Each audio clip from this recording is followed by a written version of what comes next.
Depois disse o Senhor a Moisés: no primeiro dia do primeiro mês, levantarás o tabernáculo na frente da congregação. Traz dele a arca do testemunho e a cobrirás com o véu. Meterás nele a mesa e porás por ordem as coisas que estão sobre ela. Também meterás nele o candelabro e acenderás as suas lâmpadas. Porás o altar de ouro para o incenso diante da arca do testemunho e pendurarás o reposteiro da porta do tabernáculo. Porás o altar do holocausto diante da porta do tabernáculo, da tenda da congregação. Porás a bacia entre a tenda da congregação e o altar e a encherás de água. Depois porás o átrio ao redor e pendurarás o reposteiro à porta do átrio. Tomarás o óleo da unção, ungirás o tabernáculo e tudo o que nele está, o consagrarás com todos os seus pertences e será santo. Ungirás também o altar do holocausto e todos os seus utensílios, consagrarás o altar. O altar se tornará santíssimo. Então ungirás a bacia e o seu suporte e a consagrarás. Farás também chegar Arão e seus filhos à porta da tenda da congregação e os lavarás com água.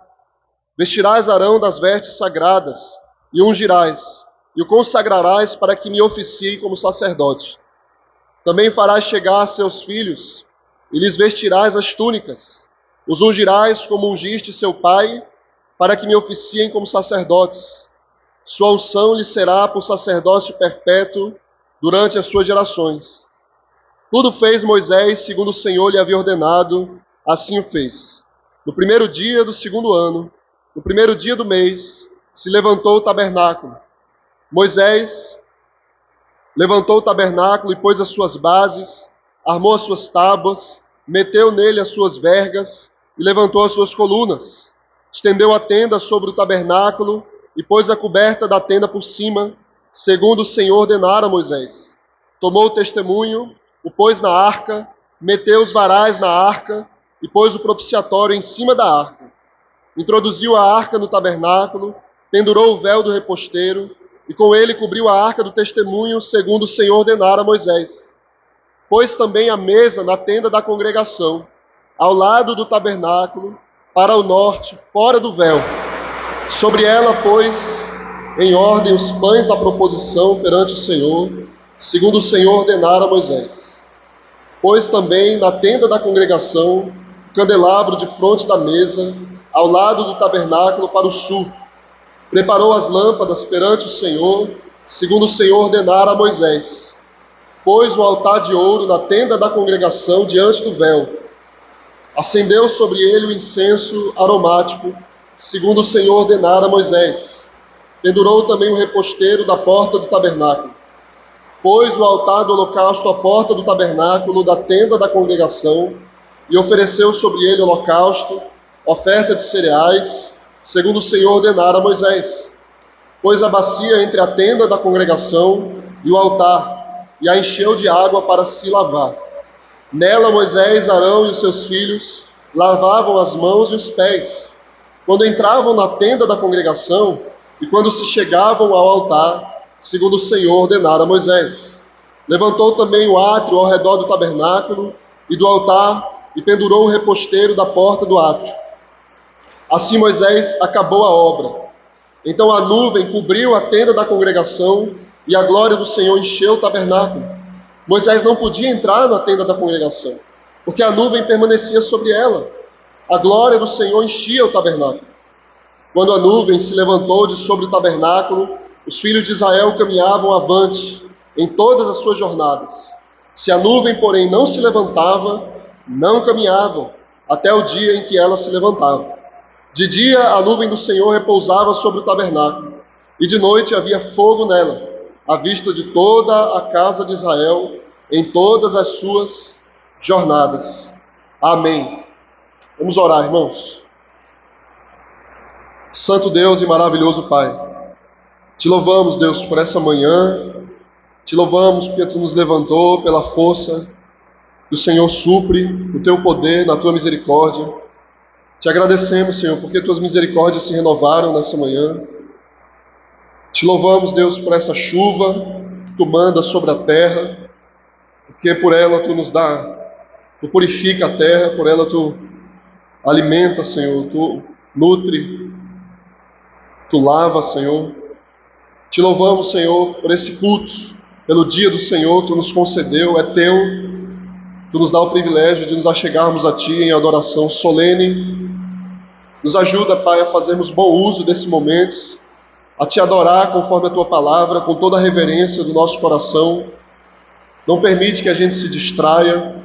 Nos ajuda, Senhor, a termos total atenção à Tua palavra, apesar do barulho, apesar das distrações. Nos ajuda a Te adorar, Senhor. Em nome do Teu Filho amado, Jesus. Amém. Irmãos, a gente está no último capítulo do livro de Êxodo, e desde o início a gente tem aprendido que Deus opera tudo para a sua glória. Tudo que Deus faz é para que o nome dele seja glorificado. E a gente viu que tudo que Deus faz para que o nome dele seja glorificado é agindo em favor do seu povo. Deus trabalha em favor do seu povo. É uma promessa que ele fez. Ela se repete no Antigo Testamento e no Novo Testamento. Tudo que Deus faz é para a sua glória, mas a glória dele, ela está sempre em conformidade com a salvação do povo de Deus. Então imagine uma pessoa que diz, eu quero que tudo seja feito para o meu agrado. Imagine um tirano, uma pessoa egoísta, uma pessoa orgulhosa, uma pessoa arrogante. Tudo que ela faz, tudo que ela executa é para que o nome dela apareça. E ela faz isso sempre em prejuízo das pessoas, né? Agora imagine uma pessoa que diz, eu quero que meu nome apareça. Mas ela faz isso de tal forma que as pessoas são sempre beneficiadas, elas são sempre presenteadas, elas são sempre edificadas. Esse é o modo como Deus trabalha. Deus é a única pessoa, o único ser do universo que busca a sua própria glória beneficiando o seu povo. Nós aprendemos com Deus, irmãos, da mesma forma que a gente só é feliz quando a gente atua em favor do próximo. A maneira como Deus age é um padrão para a nossa vida, de modo que a minha vida só faz sentido quando eu ajo, quando eu trabalho em favor do meu próximo. Isso é o que o livro de Êxodo ensina para a gente. Deus, ele poderia simplesmente esquecer daquele povo. Era um povo ingrato, era um povo hostil, era um povo sujo, era um povo escravizado, era um povo pagão. Mas o início do livro de Êxodo começa dizendo, Deus lembrou-se do seu povo, Deus lembrou-se da sua aliança. Então Deus começa a mudar a história do povo. Deus levanta um profeta, ele levanta Moisés, ele convoca Moisés e ele liberta o povo. Deus sustenta o seu povo no deserto e ele promete que ele vai habitar no meio do seu povo. Então ele vem para o meio do povo e ele agora trabalha para que o povo habite com ele. Então a glória de Deus consiste nisso, em que ele esteja no meio do seu povo e o seu povo esteja com ele. De modo que o pacto, a aliança, ela é exatamente aquilo que faz com que Deus seja glorificado da maneira como ele deseja ser glorificado. Tá bom? Então, nesse capítulo, o último capítulo de Êxodo, que nós chegamos pela graça de Deus, nós aprendemos que Deus finalmente, ele cumpre o seu propósito, ele cumpre a sua promessa, e ele vem habitar no meio do seu povo. A sua presença enche o tabernáculo que o povo de Israel finalmente construiu. Então, o tabernáculo, irmãos, é a morada de Deus, e não só a morada de Deus, mas é o caminho para se encontrar com Deus. Eu quero que vocês lembrem disso, porque essa vai ser a tese de toda essa exposição, essa é a tese desse capítulo. O tabernáculo não é apenas a morada de Deus, mas é o caminho por onde eu consigo me achegar a Deus, encontrar com Deus. Então, aqui nesse capítulo, mais uma vez a gente vê que o tabernáculo é chamado não só de tabernáculo, de casa, mas ele é chamado de tenda da congregação. É importante saber não apenas que Deus está lá, ele está dentro do tabernáculo, mas que a gente também deve entrar lá. Nós devemos entrar naquela casa, certo? Então, esse último capítulo de Êxodo, ele faz uma transição para o livro de Levítico. Se Deus permitir, a partir do próximo domingo, a gente vai iniciar o livro de Levítico, e a gente já começa a entender qual é o propósito desse livro aqui no final de Êxodo. Em Levítico, a gente aprende, irmãos, como é que a gente pode se aproximar de Deus. Deus está lá, ele está dentro da sua casa, ele está no seu tabernáculo, mas como eu posso entrar lá? Como é que eu posso me achegar a esse Deus? Como é que eu posso comer com ele? Como é que eu posso visitar essa casa? Como é que eu posso entrar lá? O livro de Levítico, então, ele responde exatamente a pergunta do Salmo 15, versículo 1, que diz: quem, Senhor, habitará no teu tabernáculo? Quem há de morar no teu santo monte? Esse é o propósito do livro de Levítico. Uma vez que o tabernáculo está construído, agora o povo pergunta: quem vai poder entrar ali? Quem vai poder morar com esse Deus? Quem pode acessar esse lugar? O livro de Levítico, então, responde a pergunta que o livro de Êxodo levanta: quem pode morar com o Senhor? O livro de Êxodo, irmãos, então ele termina com a glória de Deus enchendo o tabernáculo. Ele é o cumprimento da promessa que Deus havia feito, porque Deus prometeu: eu vou habitar no meio do meu povo. Mas isso não basta, porque Deus ainda deveria se envolver de maneira mais profunda com o seu povo. O povo também devia habitar com o seu Deus. O povo devia habitar com o seu Deus. Então imagine que tem uma pessoa muito importante aqui na nossa cidade, prefeito, está lá na sua casa, a prefeita, mas você nunca entrou lá naquela casa. Você não conhece as questões mais pessoais daquela pessoa. É uma relação puramente formal. Mas Deus, ele chama que a gente entre na sua casa. Ele convoca o seu povo a adentrar os seus átrios, o ser mais importante do universo. Ele ordena que a gente adentre a sua casa, com confiança. Então, irmãos, o que a gente deve aprender aqui? Vamos observar a estrutura desse texto, tá? Dos versículos 1 ao verso 16, Deus ele dá instruções a Moisés sobre como ele vai montar o tabernáculo. Vocês lembram como é que o capítulo 39 termina? O povo traz cada peça do tabernáculo, Moisés supervisiona, ele inspeciona tudo, se tudo foi feito conforme Deus havia ordenado. E agora Deus ordena que Moisés, claro que com ajuda, ele vai montar o tabernáculo. Ele vai montar o tabernáculo. Então a gente vê as instruções dos versos 1 a 16 de como Moisés deve montar esse tabernáculo. Então, até a maneira como ele vai montar o tabernáculo deve seguir as ordens de Deus. Então você comprou um guarda-roupa e ele vem com um manual, né? E geralmente a gente erra muito quando a gente não lê o manual. Então Deus ele constrói cada peça e ele diz como Moisés deve montar aquelas peças. Aí dos versos 17 até o verso 33, o texto ele mostra a fiel e obediente implantação dessas instruções por Moisés. Em seguida, dos versos 35 a 38, por Israel cumprindo a sua missão. Uma coisa interessante aqui nesse texto, irmãos, é que nos versos 2 e nos versos 17, eles situam exatamente no tempo, quando é que esse tabernáculo deve ser construído. E ele diz: no primeiro dia do primeiro mês do ano. Vejam aí, por favor, verso 2 diz o seguinte: no primeiro dia do primeiro mês levantarás o tabernáculo da tenda da congregação. E no verso 17 diz o seguinte: no primeiro mês do segundo ano, no primeiro dia do mês, se levantou o tabernáculo. Então esse primeiro mês do ano, que é chamado na Bíblia de mês de Abib, ou mês de Nissan, ele era o mês em que se comemorava a festa da Páscoa e dos pães asmos, nos dias 14 e no dia 15, as festas da Páscoa e dos pães asmos. E esse primeiro mês do ano, o mês de Abib, ele é exatamente o mês que se comemora a saída de Israel do Egito, quando eles foram libertos do Egito. Veja que coisa impressionante.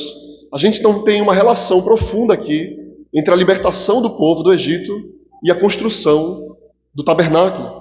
Tem um comentarista que diz o seguinte: há pelo menos outro texto na Escritura em que o primeiro dia do mês é enfatizado também. É o texto de Gênesis capítulo 8, verso 13. Quando Deus destruiu o mundo com o dilúvio, capítulo 8 diz o seguinte: no primeiro dia do primeiro mês do ano 600 de Noé, e no primeiro ano a água secou na terra. Então é interessante a gente pensar que Gênesis capítulo 8 e Êxodo capítulo 40 apontam respectivamente para um novo começo para o povo de Israel. Tanto o povo depois do dilúvio, da destruição do mundo, quanto o povo depois da libertação do Egito. Impressionante essa relação. A vida de Noé, ela vai da sua salvação para algo que ele constrói, certo? Ele constrói então a arca, ele constrói o altar para adorar a Deus. E a vida de Israel vai da sua salvação até o tabernáculo, que se constrói para o Senhor. Então Deus instruiu Moisés, irmãos, a armar o tabernáculo no aniversário do êxodo do Egito, quando o povo foi liberto do Egito, exatamente um ano depois. Toda essa história que a gente viu até agora a respeito de Israel, desde o início do livro de Êxodo, passou-se exatamente um ano. Agora inicia-se o segundo ano da libertação do povo de Israel. E aí, Moisés aqui, Deus, ele estabelece exatamente esse vínculo, um vínculo claro entre o que aconteceu lá no Mar Vermelho e a libertação do povo e aquilo que acontece no tabernáculo. O que significa isso? Armar o tabernáculo era a culminação de tudo o que Deus vinha fazendo desde o dia em que ele tirou o seu povo do Egito. Deus libertou o seu povo e ele agora constrói o tabernáculo. Era esse o propósito de Deus. Era esse o propósito de Deus. Vocês lembram qual era a mensagem que Moisés trazia para o faraó? Ele dizia assim: liberta o meu povo para que eles possam me adorar no deserto. Então chegou o ponto alto dessa expressão. Como é que Moisés devia construir o tabernáculo? Qual é a orientação de Deus? Para que a gente relembre tudo, não perca o fio da meada, né? Ele diz que de dentro para fora deveria ser construído esse tabernáculo. Tá? Exatamente uma ordem perfeita. Depois ele vai instalar os utensílios do tabernáculo, ele vai colocar tudo lá dentro, de dentro para fora. E em seguida os utensílios na área externa, nos átrios. Tá? Então ele coloca a arca, depois ele coloca os móveis do santo lugar, e depois ele vai para o átrio e coloca o altar do holocausto e a bacia de bronze. Tudo isso está registrado dos versos 3 a 8.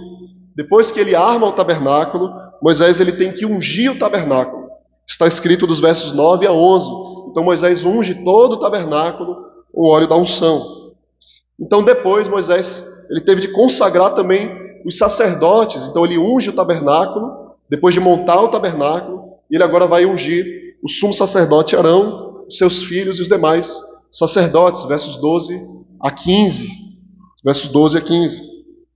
Então Moisés levanta o tabernáculo, versos 18 a 19. Ele coloca a arca da aliança no Santo dos Santos, versos 20 e 21. Coloca os itens do santo lugar, versos 22 e 28. Depois ele vai para o lado de fora da tenda, instala os móveis daquela parte, o altar do holocausto, a bacia de bronze, versos 29 a 32. Então ele ergue a cerca em volta do tabernáculo, no átrio externo. Ele rodeia com a cerca, é o que diz o verso 33. Vejam aí comigo, por favor, o verso 33. Levantou também o átrio ao redor do tabernáculo e do altar e pendurou o reposteiro da porta do átrio. Assim Moisés acabou a obra. O que acontece em seguida, irmãos? Quando Moisés termina de construir tudo, colocar cada coisa no seu devido lugar, ungir tudo, então o povo está esperando algo acontecer. A presença de Deus, a nuvem da sua presença invade o lugar e ele preenche o tabernáculo. Deus desce sobre o tabernáculo. Ele desce sobre o tabernáculo. É maravilhoso a gente pensar o seguinte, vejam só. Moisés está ali com aqueles homens, com aquelas pessoas, montando o tabernáculo. Então ele monta a primeira parte do tabernáculo e nada acontece. A glória de Deus não desce. Então ele finalmente monta a segunda parte, a terceira parte do tabernáculo e nada acontece. Então, ele finalmente coloca os móveis em cada lugar e nada acontece. Ele unge, ele cerca, finalmente eles esperam. Então Deus vem. Deus só desce quando finalmente cada coisa está no devido lugar. Isso é impressionante. Isso é impressionante. A presença de Deus, ela age consoante com a sua palavra. O que Deus diz deve ser feito para que então ele haja, para que ele atue. De modo que a ação de Deus, o braço de Deus, ele é sinônimo da sua voz. Deus age quando ele fala. Se as coisas não são feitas conforme a sua palavra, Deus não age. Por isso que tudo na nossa vida deve ser o cumprimento da palavra de Deus, irmãos. Especialmente o culto ao Senhor. Especialmente a igreja, o tabernáculo do Deus vivo. Então, o que acontece quando Deus invade o lugar? Eu vou trazer uma descrição vívida disso, né? É o que a Bíblia chama de Shekinah, a presença visível de Deus. Tem um teólogo, ele diz assim: essa luz brilhante da glória excedente de Deus, que é designada aqui como a glória de Deus, o texto chama de a glória de Deus, que era a Shekinah divina. Ela brilhava de dentro do próprio tabernáculo, de modo que as cortinas foram transfiguradas pelo brilho da presença de Deus. E todo lugar foi transfigurado e resplandecia de glória. Brilhava com a glória de Deus. Então uma coisa inusitada acontece. Quando Deus enche aquele lugar, o povo diz: finalmente a gente está próximo de Deus. Vocês lembram que Deus tinha se manifestado no topo da montanha e ninguém se aproximava. Mas agora uma coisa importante acontece. O verso 34 e 35 diz o seguinte: então a nuvem cobriu a tenda da congregação e a glória do Senhor encheu o tabernáculo. Moisés não podia entrar na tenda da congregação, porque a nuvem permanecia sobre ela e a glória do Senhor enchia o tabernáculo. Vejam só, irmãos, Moisés não pôde entrar no tabernáculo. E o texto explica porque a glória de Deus, a nuvem da presença de Deus estava ali. Ele foi proibido de entrar, ele não podia entrar ali. Mas e agora? Qual o propósito disso? Se o nosso grande representante, o nosso profeta, ele não pode entrar, o que está acontecendo? Então, é interessante a gente observar o seguinte: essa segunda vez em que o Êxodo ele fala da presença de Deus e que alguém é impedido de entrar naquele lugar, no lugar da presença de Deus. É a segunda vez que isso acontece. É interessante isso, porque vocês lembram que Moisés subiu no monte de Sinai e Deus permitiu que ele entrasse no meio da nuvem. Ele ficou ali 6 dias esperando e Deus chamou no 7º dia, ele entrou no meio da nuvem. Mas agora ele foi proibido de entrar. Isso já tinha acontecido antes, num episódio bem diferente. Foi na Páscoa. Exatamente na Páscoa, quando o anjo da morte passou sobre as casas, Deus falou que cada família israelita devia passar o sangue do cordeiro sobre a verga, sobre as laterais, o alto das portas. E Deus proibiu que o anjo destruidor entrasse naquela casa. E o cordeiro pascal estava ali dentro, com aquela família. E eles comiam daquele cordeiro. E o anjo destruidor foi proibido de entrar naquela casa. É interessante que a palavra, a expressão que se repete lá em Êxodo 12, verso 23, quando o anjo é proibido de entrar na casa, é exatamente a mesma expressão aqui do verso 35 do capítulo 40, que diz: não permitirá que ele entre. No original, é exatamente quando ele diz, ele não pode entrar. Moisés foi proibido de entrar, da mesma forma que aquele anjo destruidor foi proibido de entrar. Então imagine aquela glória poderosa de Deus, densa de Deus, impedia o destruidor de entrar no capítulo 12 de Êxodo. Da mesma forma, ele impediu Moisés de entrar no tabernáculo. Se o destruidor tivesse entrado, irmãos, naquela casa, aquelas pessoas dentro daquela casa seriam destruídas. Se Moisés tivesse entrado naquele tabernáculo, Moisés teria sido destruído. No capítulo 12, a salvação, então, ela era para aqueles que estavam dentro da casa. Mas aqui no capítulo 40, era para aqueles que estavam fora, olhando para dentro da casa. No final das contas, a salvação, ela está na presença de Deus. Contemplar a presença de Deus. Então o que acontece é que o livro de Êxodo termina sem que a humanidade adentre o tabernáculo, através do seu representante Moisés. Ele é proibido de entrar. De certo modo, irmãos, o livro termina incompleto, porque o propósito final de Deus era que Moisés conseguisse entrar lá, que ele pudesse acessar aquele lugar. Mas Êxodo termina sem que ele entre. Então, o livro de Êxodo, apesar de ter cumprido o seu propósito, finalmente o tabernáculo foi construído, ele termina incompleto. Porque o povo ansiava por algo mais, eles precisavam entrar ali dentro. O objetivo de Deus não era estar simplesmente dentro do tabernáculo, mas era que o tabernáculo fosse a tenda da congregação. Esse era o objetivo de Deus. Então o livro de Êxodo termina com um problema que tem que ser resolvido. Algo precisa ser solucionado, a gente não pode ficar simplesmente aqui fora. Por isso a necessidade do livro de Levítico. E eu preciso estabelecer essa relação, vai ser a ponte para o próximo domingo. Porque o livro de Levítico ensina como é que a gente vai entrar, como é que Moisés pode entrar ali. Então a gente deve lembrar, irmãos, necessariamente, mais uma vez, que o tabernáculo está cumprindo uma função, tanto de olhar para trás como olhar para frente. O que é que ele faz olhando para trás? Ele prefigura o jardim do Éden. Melhor, ele lembra o jardim do Éden. O homem foi expulso do jardim e ele não podia entrar no jardim. Então Deus constrói um novo jardim no meio do deserto. Imagine isso. O tabernáculo é um jardim no meio do deserto. Isso é um milagre. E agora Deus diz: vocês devem entrar nesse jardim. Como, Senhor? Como a gente vai entrar nesse lugar? Deus vai cumprir a sua promessa. Qual era a promessa de Deus? Lá em Êxodo 25, verso 8 diz: me farão um santuário para que eu habite no meio deles.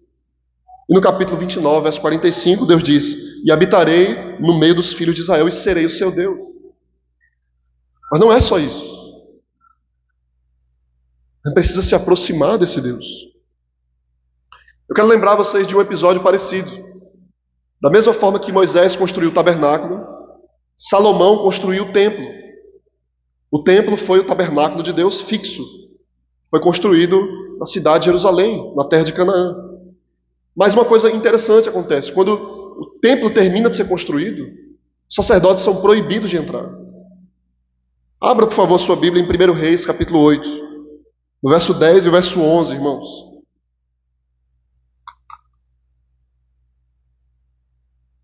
Primeiro livro de Reis, capítulo 8, verso 10. Diz o seguinte, 1 Reis, capítulo 8, verso 10. Diz assim: tendo os sacerdotes saído do santuário, uma nuvem encheu a casa do Senhor de tal sorte que os sacerdotes não puderam permanecer ali para ministrar, por causa da nuvem, porque a glória do Senhor enchera a casa do Senhor. Assim que o templo foi construído, ele terminou de ser construído, a presença de Deus preencheu aquele lugar, os sacerdotes não puderam entrar por causa da glória do Senhor. Exatamente o que aconteceu com Moisés. Como é que eles poderiam entrar, então? Como é que eles podiam entrar? Moisés, antes do Monte Sinai, ele pôde entrar no meio da nuvem. Como foi que Moisés pôde fazer isso exatamente? Lá em Êxodo 24, eu quero que você volte a sua Bíblia em Êxodo 24, versos 15 a 18. O texto diz o seguinte, Êxodo 24, versos 15 a 18. Moisés estava no Monte Sinai e a glória de Deus estava no topo do monte. E o texto diz assim, verso 15: Tendo Moisés subido, uma nuvem cobriu o monte. A glória do Senhor pousou sobre o monte Sinai, e a nuvem o cobriu por 6 dias. Ao 7º dia, do meio da nuvem, chamou o Senhor a Moisés. Chamou o Senhor a Moisés. O aspecto da glória do Senhor era como um fogo consumidor no cimo do monte aos olhos dos filhos de Israel. E Moisés, entrando pelo meio da nuvem, subiu ao monte. E lá permaneceu 40 dias e 40 noites. Deus chamou Moisés. Agora eu quero, por favor, que você abra sua Bíblia em Levítico, capítulo 1, versos 1 e 2. Volte lá para Êxodo 40, passe uma folha. Levítico, capítulo 1, versos 1 e 2 diz assim. Como é que começa o livro de Levítico? Chamou o Senhor a Moisés, e da tenda da congregação lhe disse: fala aos filhos de Israel e dize-lhes: quando algum de vós trouxer oferta ao Senhor, trareis a vossa oferta de gado, de rebanho ou de gado miúdo. E aí é exatamente assim que começa o livro de Levítico. O livro de Êxodo termina dizendo que Moisés foi proibido de entrar. O livro de Levítico começa dizendo que Deus chamou Moisés e disse: é assim que vocês vão fazer. E o livro de Levítico começa a orientação sobre os sacrifícios.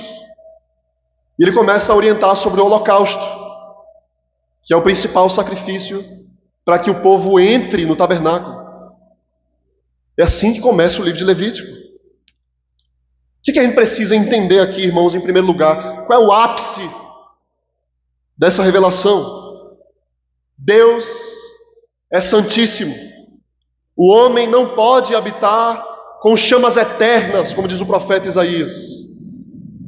Quem habitará com fogo eterno? Ninguém pode fazer isso. Deus mesmo precisa resolver esse problema. Ele soluciona o problema da nossa distância dele.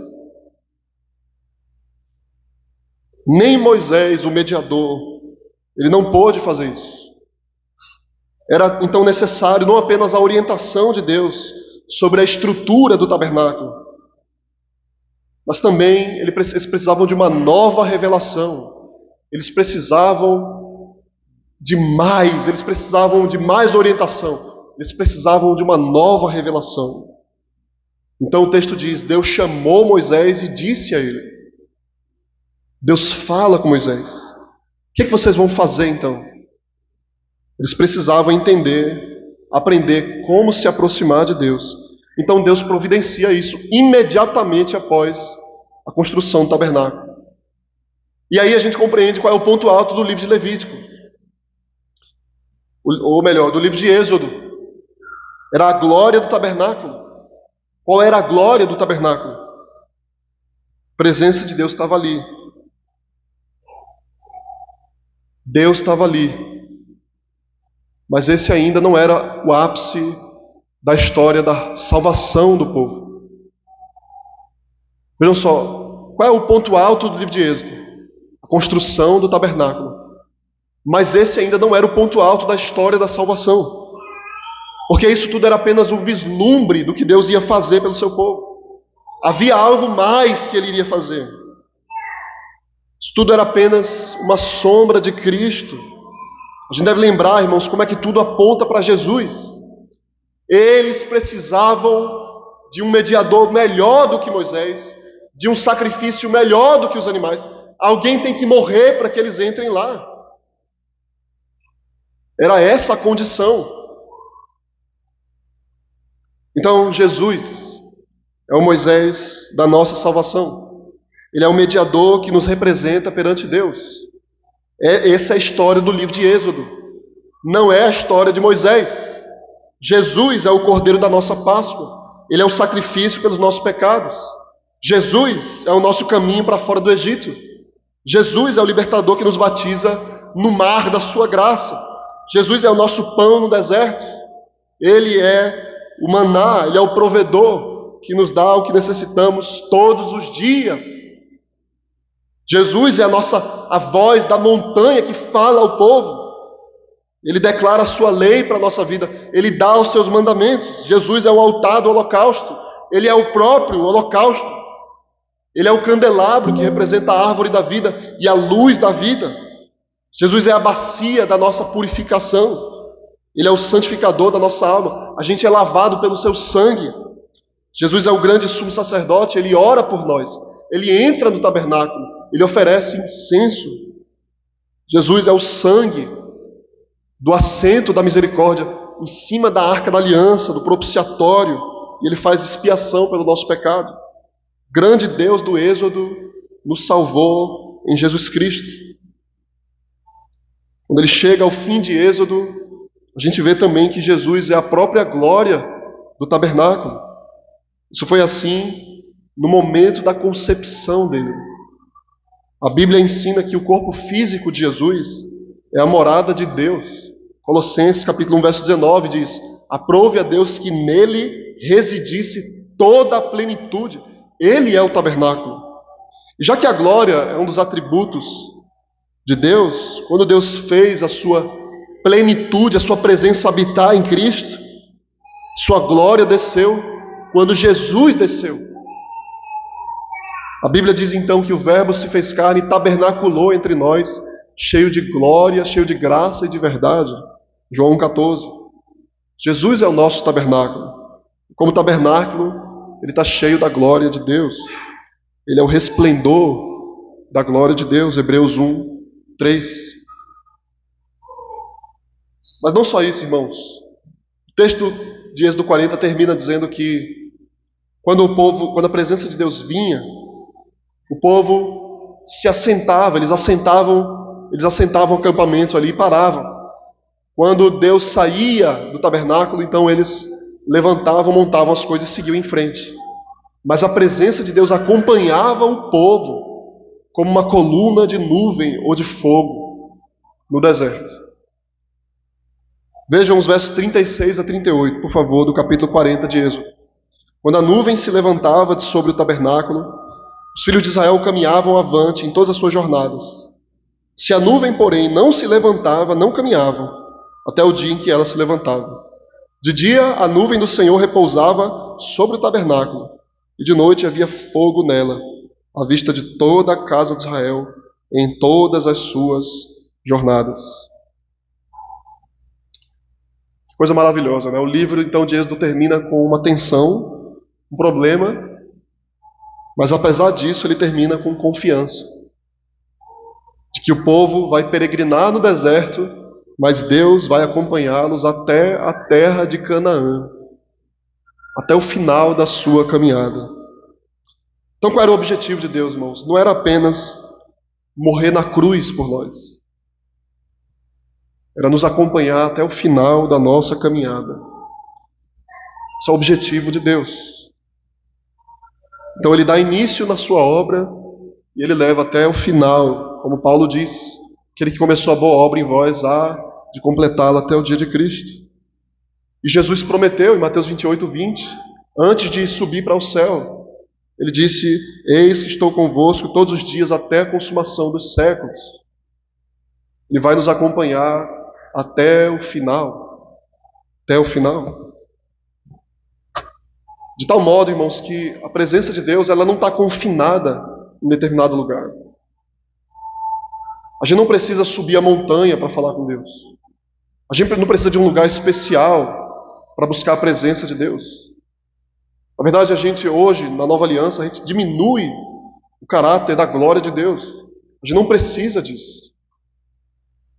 Na verdade, é interessante porque a glória de Deus estava em cima do Monte Sinai. E o texto diz que isso acontece no profeta Ezequiel também. Ele desce do monte para ir para o tabernáculo. Ele sai do monte. Mas na Nova Aliança, em João capítulo 4, Jesus ensina a mulher samaritana que ele não está nem naquele monte, nem naquele outro monte. A presença de Deus está no meio do seu povo. E ele ensina que onde 2 ou mais estiverem reunidos em meu nome, ali eu estarei. E ele ensina a gente a buscar a sua presença dentro do nosso quarto. E ele ensina que a sua presença está de um modo especial na adoração pública do povo de Deus. Povo de Deus. Mas ele ensina também que você não deve se preocupar. Que quando você sair por aquela porta, Deus vai acompanhar você. como uma coluna de nuvem de fogo, Ele vai acompanhar você. É isso que Cristo nos ensina finalmente. Você deve perceber a beleza disso. Que coisa impressionante, a linguagem do Novo Testamento, que descreve a obra do nosso Senhor Jesus. É exatamente aquilo que Ele fez por nós, por Israel no deserto. Então, tem um comentarista, Peter Enns, ele diz assim: nós também fomos libertos e estamos aguardando para chegar ao destino final. Nós, como os israelitas, alcançaremos o nosso descanso. Nessa jornada, seguimos o nosso Santo Redentor, que nos guia até a terra prometida. Não há uma nuvem sobre a cabeça, mas nós temos o Espírito de Cristo que habita em nós. Ele nos leva ao destino da nossa salvação com a mesma segurança com a qual a nuvem guiou os israelitas até Canaã. O povo de Deus deve encontrar grande consolo nisso. O Deus do Êxodo ainda está nos guiando. Deus está presente com o seu povo aonde quer que vá, pois Ele ainda o guia, não para Canaã, mas para a pátria superior, isso é, a pátria celestial. Hebreus 11:16. Ele promete: eu jamais te abandonarei. Um dia o nosso Senhor Jesus, irmãos, Ele vai voltar com a sua glória indizível. Todo olho verá a glória do Senhor. E Ele fará de todo esse universo o seu tabernáculo. A gente não vai precisar de um tabernáculo, porque o seu Espírito vai encher toda a terra. E toda a terra estará cheia da sua glória, diz o profeta. E mais do que isso, Colossenses 3:4 diz assim: quando Cristo, que é a nossa vida, se manifestar, então vós também sereis manifestados com Ele em glória. Espere o Senhor, clame pela sua vinda e viva olhando para esse dia. Suplique por esse dia: Maranata, ora vem, Senhor Jesus. Por enquanto, o que a gente deve fazer? Tenha uma visão, um olhar temeroso, um olhar arrepiado para a igreja do Senhor Jesus. Esse não é qualquer lugar. Eu não me refiro às paredes. Esse não é qualquer lugar. Você deve vir através do sacrifício. Você deve entrar aqui com santidade. Você deve oferecer ao Senhor o sacrifício dos seus lábios, e deve ser um sacrifício puro ao Senhor. Deus vai receber em Cristo Jesus toda a adoração do seu povo. Mais do que isso, se a adoração for conforme a sua palavra, Ele vai nos abençoar ricamente com a sua presença eterna. Que Deus nos abençoe, irmãos. Vamos nos colocar de pé. Vamos orar e em seguida louvar o Senhor. Deus maravilhoso, te louvamos, Pai, por essa manhã. Pedimos, Deus, a tua graça sobre nós, para que a gente possa honrar essa maravilhosa revelação, Deus, de que tu não és um Deus distante apenas, transcendente. Tu és um Deus de perto, tu és um Deus imanente, tu és um Deus que se envolve pessoalmente com a tua igreja, Pai. Nos ajuda, Senhor, a temer e a tremer diante dessa realidade, porque tu habita em nós, tu habita no nosso meio. Nós habitamos com fogo devorador e não somos consumidos, Senhor, por causa do teu Filho Jesus. Nos ajuda a crer nisso, a compreender isso, Pai, e a vivermos a nossa vida de acordo com essa verdade. Deus habita em nós. Em nome de Jesus. Amém.